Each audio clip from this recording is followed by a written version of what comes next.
Hey everyone, ready to unlock your inner sales superstar?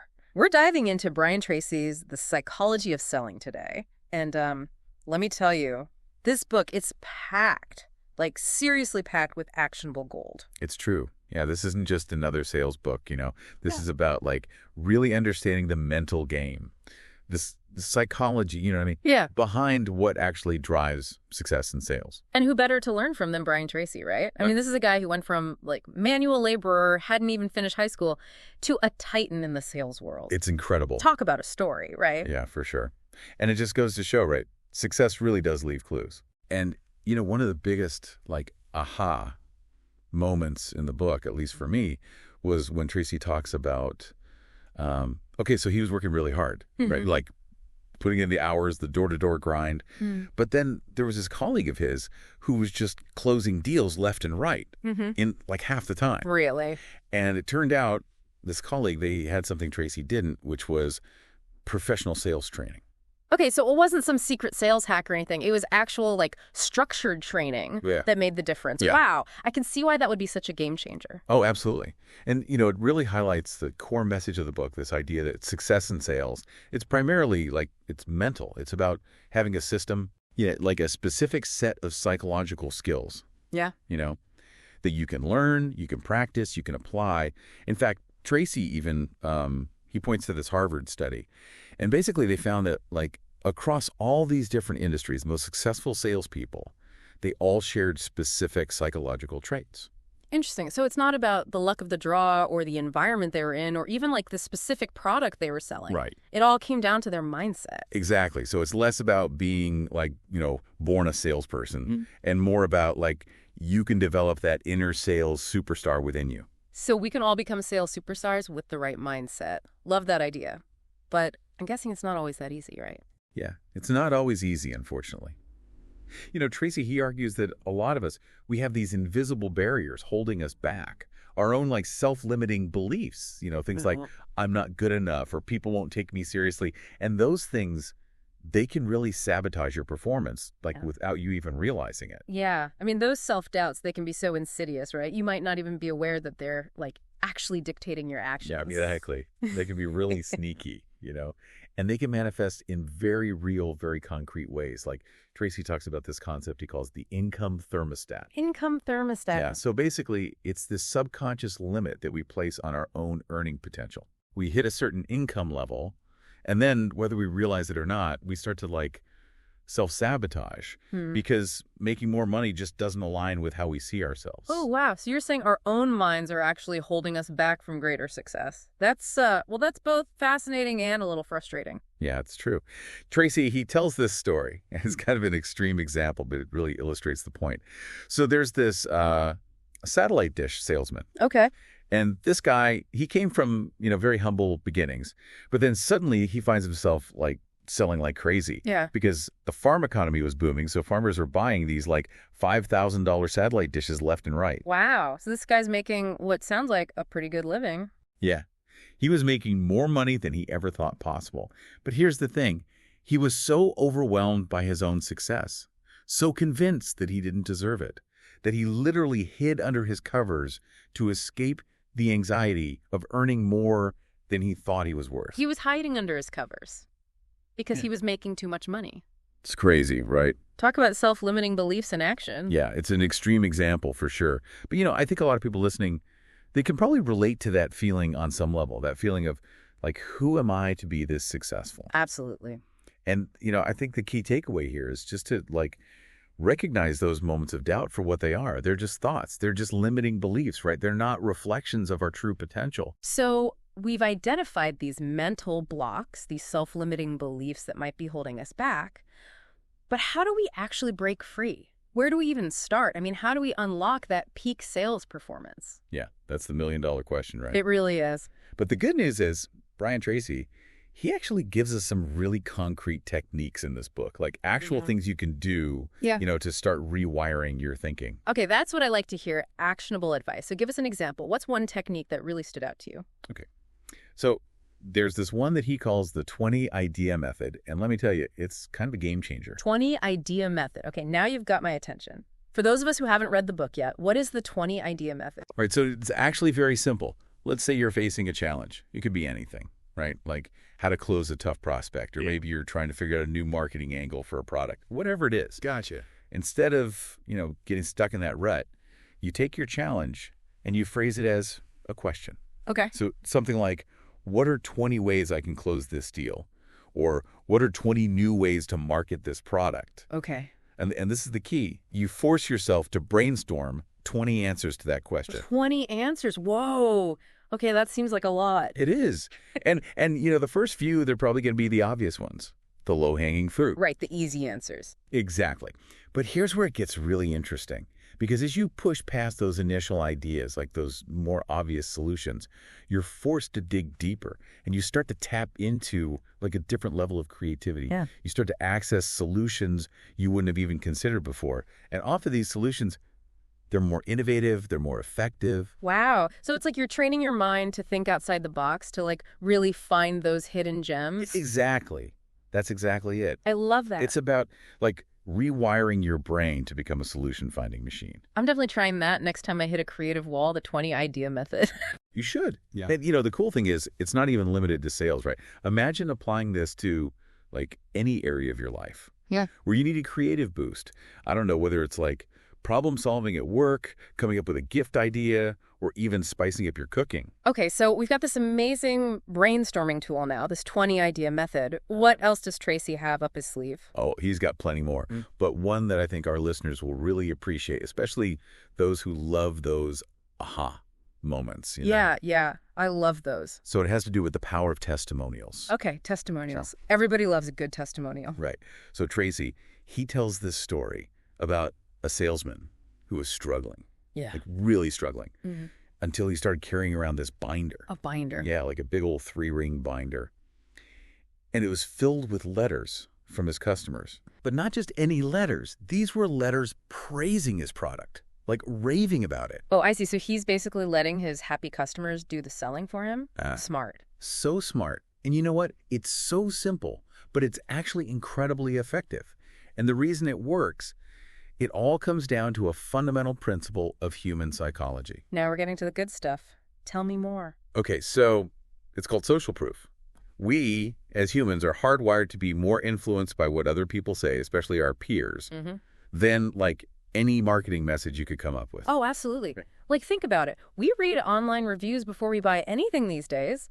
We'll trust a review from a complete stranger more than we trust, like, the beautifully crafted marketing copy on a company's website. Right, exactly. Or even, like, think about your friends. Yeah. Like, if they recommend something to you, you're way more likely to check it out than if you, like, just on ad for it. Right? Yeah, 100%. So testimonials, they're basically just word-of-mouth marketing on steroids. Love it. Word-of-mouth marketing on steroids. Yeah. So this salesman, with his binder full of glowing reviews, he's essentially leveraging that principle, that social proof, to boost his sales. Yeah. And, the best part is, like, he wasn't even doing a hard sell or anything. He would literally just hand the binder over to the customer. Wow. Read this. Yeah, just let those testimonials do the work for him. And guess what? His sales, they skyrocketed just from that. Wow, that's incredible. It just shows you the power of a good testimonial. Now, I'm assuming it's not just about, like, collecting any old testimonial, right? Like, the quality of those stories has to matter, don't they? Oh, absolutely. Yeah, the quality matters a lot. And, Tracy, he even suggests going the extra mile and, like, highlighting some of the most compelling lines in those letters. Right. Make those key phrases really jump out at the reader. Interesting. It's like a subtle detail, but it really makes those testimonials pop. It makes them even more impactful. Oh, that's a really good tip. Highlight those key phrases. Okay, so we're building that unshakable sales mindset. We're generating creative solutions left and right with our 20 idea method. And now we're armed with the power of social proof thanks to our handy binder of testimonials. I like it. What else you got? Okay, so we've got the foundation, right? We're building that unshakable sales mindset. We're thinking outside the box, generating those creative solutions. And we've got social proof on our side. But now let's talk about, the real heart of it all, those actual sales conversations. I'm curious, what does Tracy say about, like, really mastering that art of the sales interaction? Well, he really emphasizes that you got to understand the psychology of your buyer. It's not just about like, delivering a pitch. It's about like really connecting with them on a deeper level. Yeah. So like meeting them where they're at, understanding their needs, what motivates them, all of that. Exactly. You got it. And, sometimes that means you got to get creative. You Yeah. got to really bring that value proposition to life, make it real for them. And Tracy, he tells this great story about this Corning glass salesman. Yeah. And he had to convince these customers that their new safety glass, it was, unbreakable. Okay, unbreakable glass. That's a tough sell. I mean, people are naturally skeptical, especially when you're making bold claims like that. Seeing is believing, right? Right. So how did he do it? He came up with this thing he called the ball-peen hammer close. Ball-peen hammer close. Okay, now that sounds interesting. I've got to hear this one. Okay, so picture this. He'd lay a piece of this new safety glass on the customer's desk. Right. Hand him a ball-peen hammer that's the one with the rounded head, and he'd just tell him, go ahead, try and smash it. Oh, wow. I love that. Talk about a memorable demonstration. That's brilliant. What a perfect way to, like, really drive that point home. I can only imagine, like, being the customer in that situation, that mix of doubt and, like, okay, let's see about this. So what happened? Did anyone actually smash the glass? Oh, yeah. I mean, at first, people would hesitate. Of course, they were skeptical. Who wouldn't be?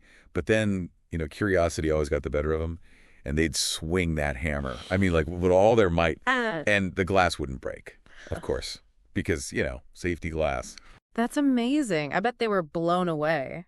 What a fantastic way to turn skeptics into believers. Like you said, it's about engaging the senses, creating that experience for them. It's so much more powerful than just telling them about it. It's showing them, right? Exactly. It becomes real for them in that moment. You're not just, like, throwing information at them. You're involving them in the process. Yeah, they're experiencing the value firsthand. That's brilliant. Okay, so we've got the ball-peen hammer close. What other gems does Tracy have for us? Okay, so this one's a bit different, but it's equally powerful. He calls it the doctor of selling analogy. Doctor of selling. Okay, I'm intrigued. Break it down for me. All right, so basically imagine this. You approach every sales interaction like you're a doctor, right? Diagnosing and prescribing. Interesting. Okay. Just like a doctor, they wouldn't prescribe medicine without first, like, figuring out what's wrong, right? Yeah, they need to understand your symptoms, your medical history. Exactly. So a salesperson using this doctor of selling approach, they ask thoughtful questions, they really listen to the prospect, and they try to uncover their unique needs. And the key here is they do all of that before even mentioning a product. Wow, okay. So it's about positioning yourself as a problem solver, like a trusted advisor almost, right? Not just someone who's trying to like push a product on them. Exactly. That's the whole idea. And those questions, they're so powerful, They guide the conversation. They can help uncover hidden needs that maybe even the prospect themselves weren't aware of. And sometimes they can even help the prospect persuade themselves. So it's almost like you're leading them to the solution by asking the right questions, helping them to connect the dots on their own. I like it. Yeah, it's much more subtle than, like, a hard sell, Yeah. but it can be incredibly effective. Yeah. And it really speaks to this theme that Tracy returns to throughout the book, which is this idea of personal development. He's not just trying to make you a better salesperson. He wants to make you a better person overall. Yes. That really resonated with me too. In fact, he even tells the story about a salesperson who like completely transformed his career, not by learning some fancy new closing technique, but by working on his own self-image. He realized, like, his own self-doubt was holding him back. Totally. It's amazing how often we're our own worst enemy. Right. So he started seeking out mentors. He observed other top performers, and he even practiced, like, visualization techniques, picturing himself as this, successful salesperson he wanted to be. Wow, that's powerful. It just shows you how much our internal world really does impact our external results, doesn't it? It really does. Yeah. I mean, Tracy actually says, like, character is everything in sales. Because character builds trust, and trust is, like, the foundation of any strong relationship, especially in a sales context. And trust, it's not just given, right? It's earned. It comes from operating with integrity, from genuinely caring about your customers. It's about that human connection. 100%. Like, Tracy's a big believer in the golden rule.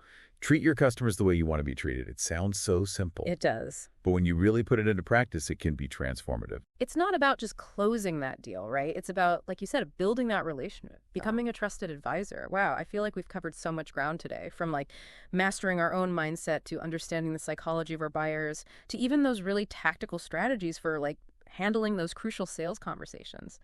As we wrap up here, is there one final thought, maybe like a key takeaway you'd like to leave our listeners with?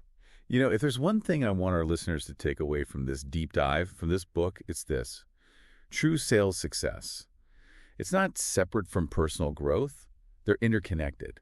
So here's a question for everyone listening. If your success really depended entirely on your personal growth, what one area, what one thing would you focus on first? Wow. That is such a powerful question. What skill, what belief, what aspect of yourself, what would you need to develop to reach that next level? It really makes you think. It does, right? And it kind of gets to the heart of everything we talked about today. This isn't just about memorizing sales techniques. It's about embracing this idea of lifelong learning and recognizing that, the best investment you can ever make is in yourself. So well said. Couldn't agree more. A huge thank you, as always, for joining us today and sharing your incredible insights on the psychology of selling. My pleasure. And for our listeners, we hope you found this deep dive valuable. Remember, that journey to becoming a sales superstar, it all starts within. Until next time, keep learning, keep growing, and keep crushing those sales goals.